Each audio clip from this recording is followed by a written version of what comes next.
మీరు ఒకసారి గమనించండి, మనము ప్రస్తుత కాలంలో మనం ఇంట్లో కూర్చొని ఫ్యామిలీ తోటి కూర్చొని తిన్నప్పుడు కూడా ప్రశాంతంగా తింటలేం. ఎట్లా తింటున్నాం తెలుసా?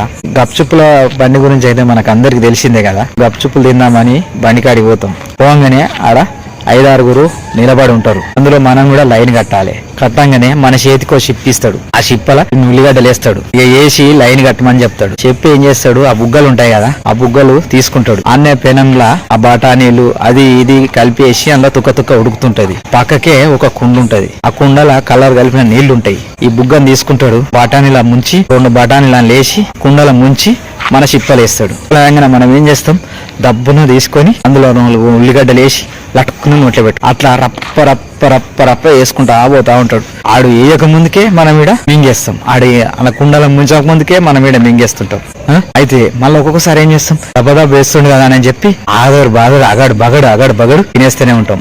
కొంతమంది అయితే ఆడ వేయక ముందుకే ఈడ ఒడిసిపోతుంది. కొంతమంది అయితే వాడు వేసేసరికి ఇంకోటి ఉంటుంది ఆడ. ఇప్పుడు ఏం చేస్తాం, ఆడ వేయక ముందుకే తినాలి, తింటేనే బాగుంటది అని చెప్పి గప్ప తిని ఒక్క 2-3 నిమిషాలల్లా మనిషికి 20 రూపాయల గప్చుప్పులు ఉడగొట్టి రైట్ అయిపోయింది అని చెప్తాడు. అయిపోగానే అందులో షిప్పలో ఉన్న నీళ్లు ఉంటాయి కదా, అవన్నీ నన్ను తాగి అన్న ఒక స్వీట్ తెచ్చేసేయనని చెప్తాం.